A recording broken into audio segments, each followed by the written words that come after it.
Mothers are the queens of the castle, but let's be real, it's not all ball gowns and glass slippers. On this podcast, we're giving you a peek behind the throne at the privilege and responsibility of wearing the crown. My name is Helen Kimbrough, and I'm a proud wife and mom of 2 adult sons. And I'm Charlita Hatch, a proud wife, married to my high school sweetheart, and a proud mom to 2 little ones. Get ready as we share jewels with each other and you around all things connected to motherhood.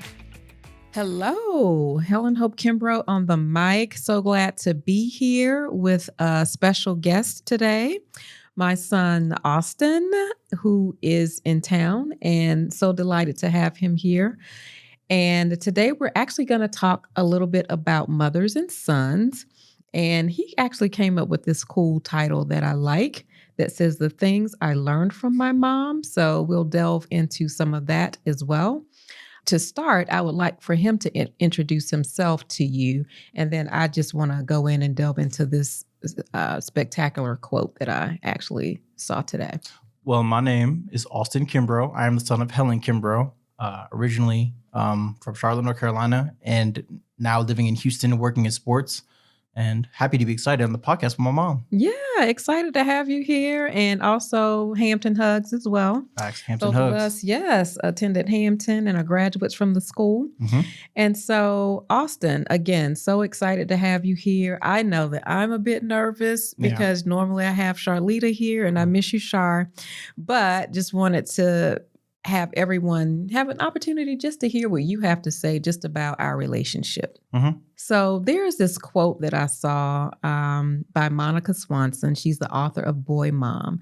And this quote actually resonated with me. And it says, "I am a boy mom and I keep my eyes on the goal. Raising the boy I love into a man who will make this world a better place." And so when I read that quote, I said, oh my goodness, I think she has tapped into like my spirit, because that is really my parenting style. That is really my journey. I know Monica, she and I attended the Open Door Sisterhood retreat together. Mm-hmm. And I know that she's a fierce mom who also raises her sons to be who they are, but also to be who God intended them to be. Mm-hmm. And so with that, I said, you know what? I'm going to bring that quote to the podcast today because I feel like I've done similar things as Monica and wanted to hear what your take was on the quote as well. Well, the word fierce definitely stands out. And then also just passionate as well, because that's how you raised Avery and I.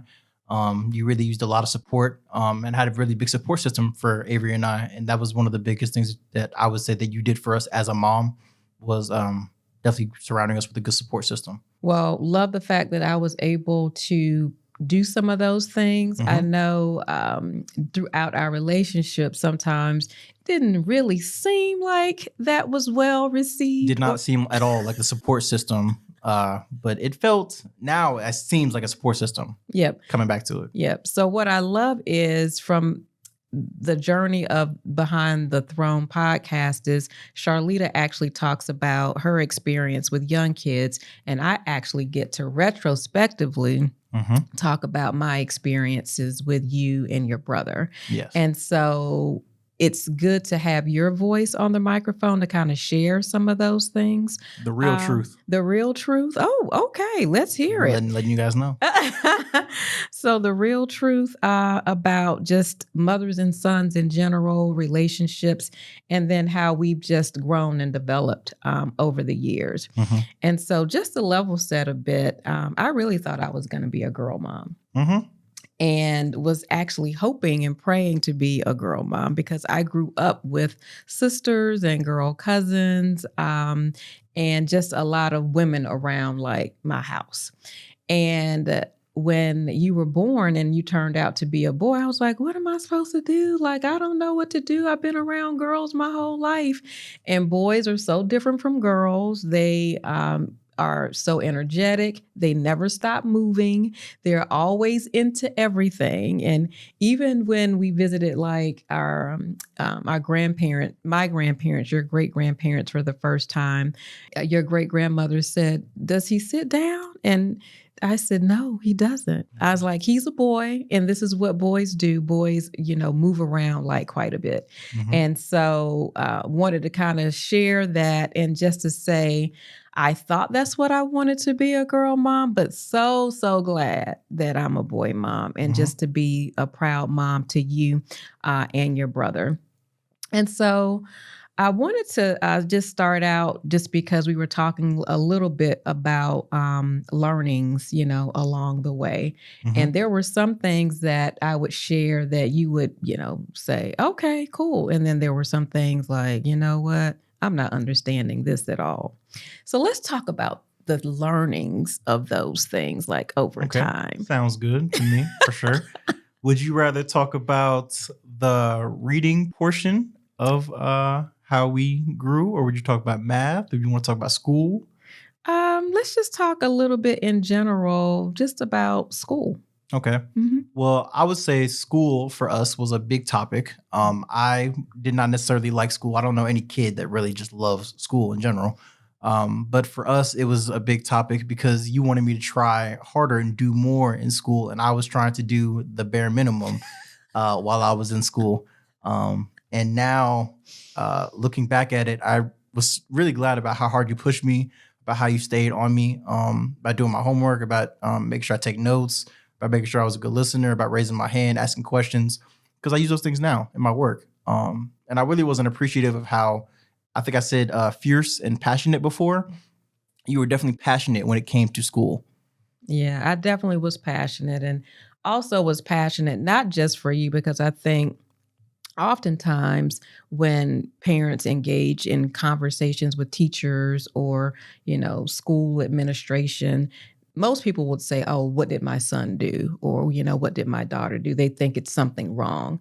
But it was really me wanting to have a presence in the school so that the school administration knew that you're not playing with my kids. Mm-hmm. And I'm going to be present here as often as I can be. You will actually see me. And I want to put you on notice that these are my gems. I mean, you and your brother were my gems. And I wanted them to also take care of you just like I would. Not that they, knew how to do that, but just to be on notice to do some of those things. Mm-hmm. And so with that, school was a big topic with that. And I'm kind of glad you brought that up, because I forgot a little bit about all of those things. And we had a lot of experiences in school. A lot of experiences in school. And also the simple fact that you mentioned how you brought up just the simple fact that I did not want you to do the bare minimum, because I knew, and I mean, just from high school, 2.5 GPA was the standard requirement to play sports. Exactly. And that was something that I didn't care about, that GPA The requirement. coaches would bring it up at the first meeting. All parents would be there. They'd be like, your son needs a 2.5 minimum GPA in order to be on the field. And my mom was like, oh, we need to raise that to a 3.5 immediately. You did not joke about that at all. You were very adamant about that. And you made sure to keep that pressure on me and Avery throughout our entire high school career. Yeah, because I knew that it was going to be beyond those years. And I also knew that you had a potential to obtain scholarships, based on that too. And so the harder you work, the more benefits that you would have. And so clearly that was through your school years. But I also think that resonated through college, and you selected Hampton University, because then you also saw excellence there. And I don't even think I really had to push as hard. I thought that I was going to have to, but when you surrounded yourself with a group of great guys and friends who were also pursuing excellence, you decided to say, you know what, I'm hopping on board. I'm doing the same thing. Can you share a little bit about that? Yes, I have a friend who every Sunday we'd be watching Sunday Night Football. And at 9:00 p.m. exactly, he would turn off the TV. It didn't matter what quarter the game was in, what score was. He would turn it off and be like, hey, fellas, we're about to study. This is freshman year. He'd be like, yeah, we're about to study right now. We're going to crank out this math, crank out this science. We'd be like, bro, the game is on. And he would just continuously come back and be like, oh, no, we're just going to we'll watch it after. We'll watch the replay. And so him being able to stay on us, and that was freshman year. So to be surrounded by guys like that, that was really good. Being at Hampton University, where I know you went, where my aunt went, also made me go a little bit harder too. Being a legacy that means something at Hampton, and you want to be able to represent that legacy as much as you can, as best as you can. And so I felt like I did that during my time there, and I was really happy to go there. Yeah, I know. So very cool. So I'm glad you talked a little bit about those learnings. Any other learnings that come to mind now that you've, graduated and now that you're working, some of the activities that you were a part of that kind of stand out? The activities when I was at Hampton or just in general? Just in general, now that you're an adult. I would say the biggest thing that we did while we were at Hampton was I joined the SGA, and you said don't accept the bare minimum. So I was a student government. Definitely was not me taking the bare minimum. I was the student athletic director, so I was in charge of most of intramural athletics and also just helping people for marketing with regular athletics. And so I was really excited to be able to do both of those while I was at Hampton during my junior and senior year.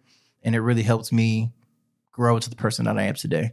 Awesome. I love that. So Austin, I wanted to just kind of talk a little bit about social media, given your age.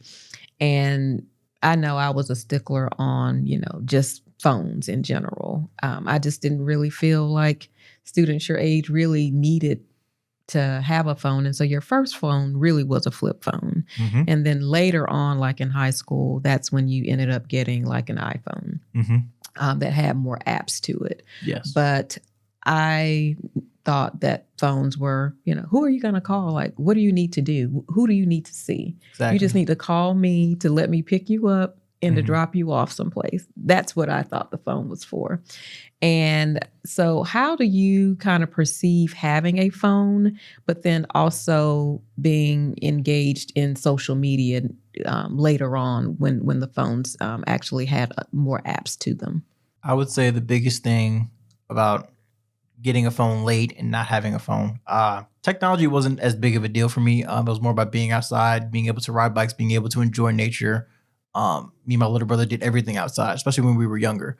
And so it didn't really matter to me as much not having a phone.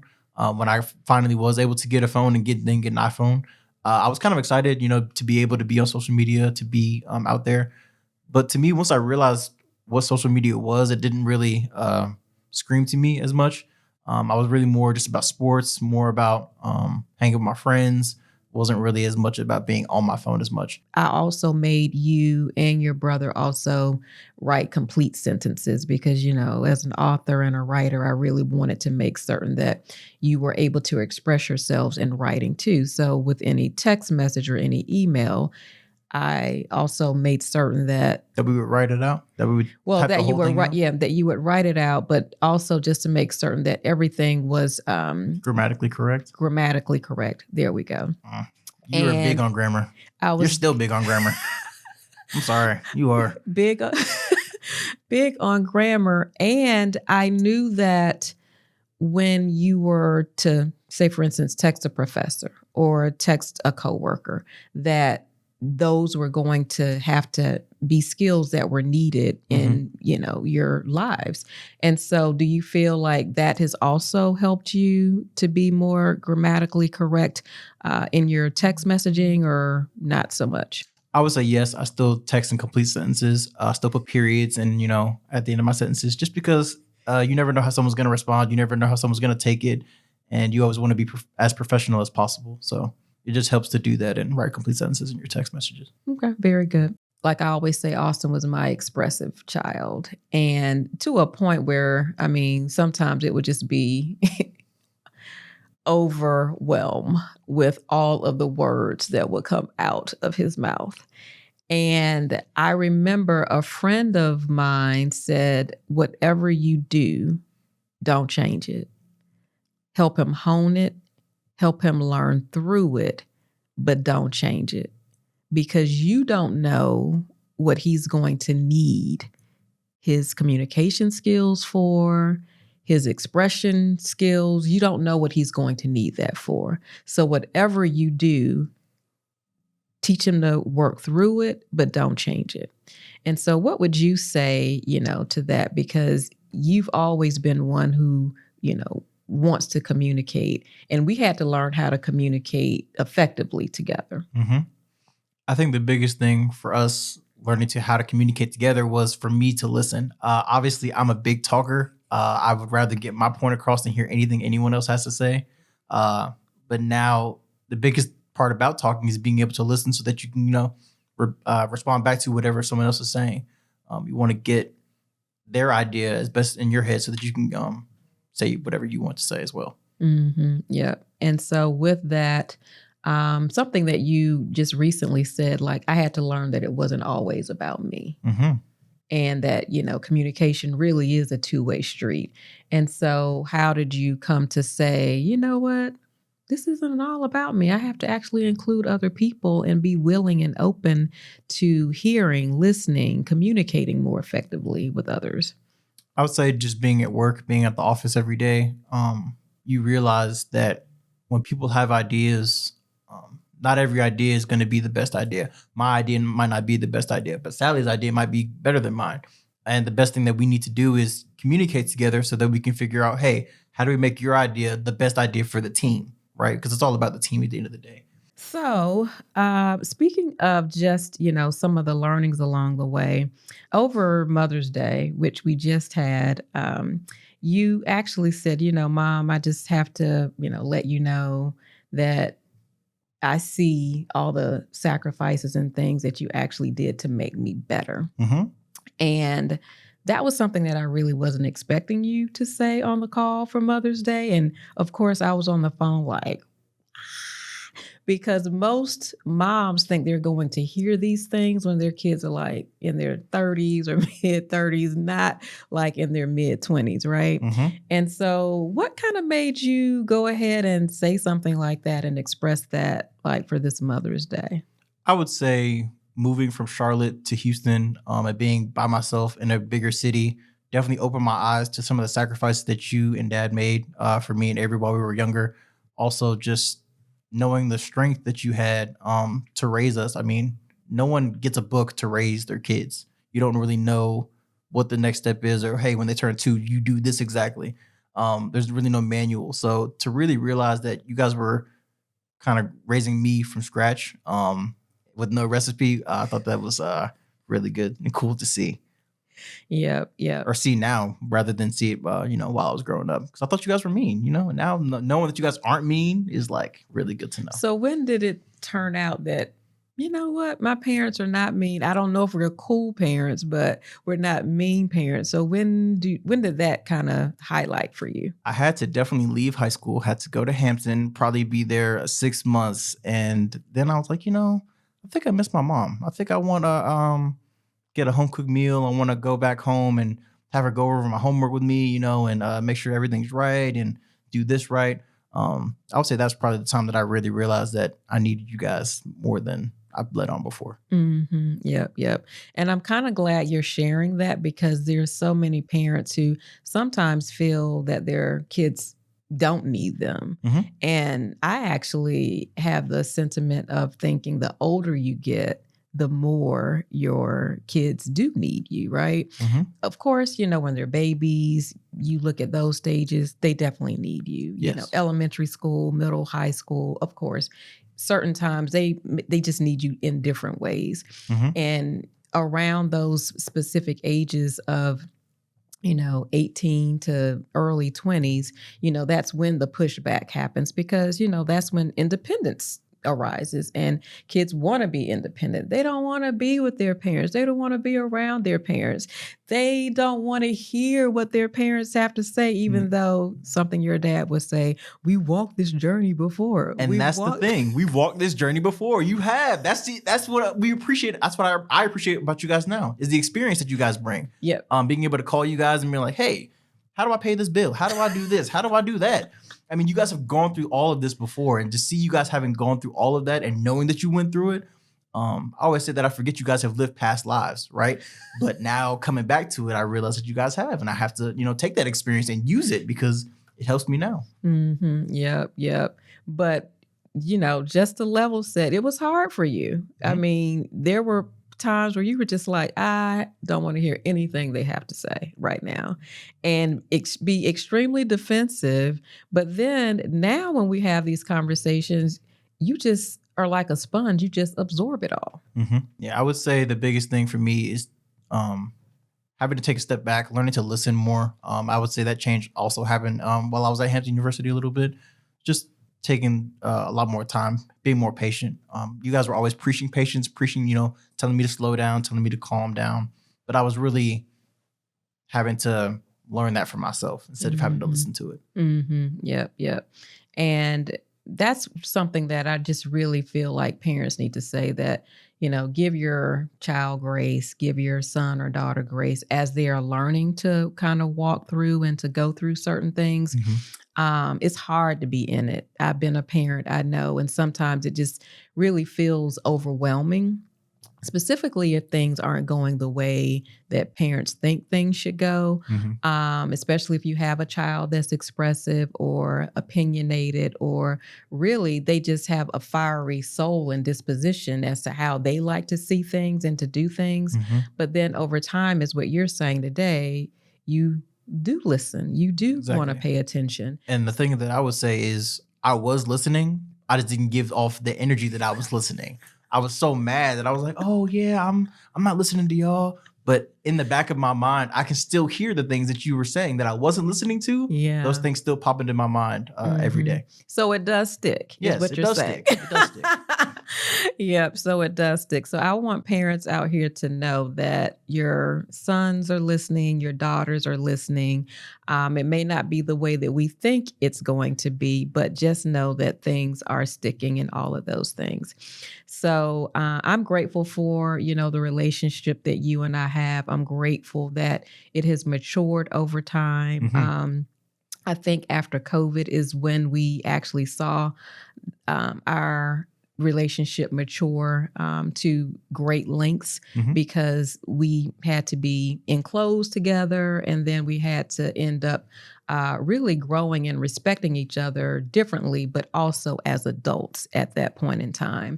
And so when you left, to go to Houston, there was emotion from me, there was emotion from your dad, but we're so elated and proud of all the things that you are doing. And we are so thankful that you call us and you check in on us, and you just want to make certain, that we're okay. Sometimes the conversations are quick, but many times they're actually quite long, where we'll talk about 45 minutes to an hour and just really have a good time. And so genuinely thankful for that. And so just want to thank you for being on the podcast today. It has been great to have you here as a guest and just to hear your voice, because I know other moms will be thankful for that as well. And so with that said, to our listeners, tune in to Behind the Throne podcast. Feel free to join us on all podcast platforms. We're on Apple, Google, Spotify, and YouTube. Thanks so much. Thank you for listening to the Behind the Throne podcast. Be sure to subscribe to our channel and comment below with your feedback. Check out future episodes from us as we discuss motherhood from babies to adults.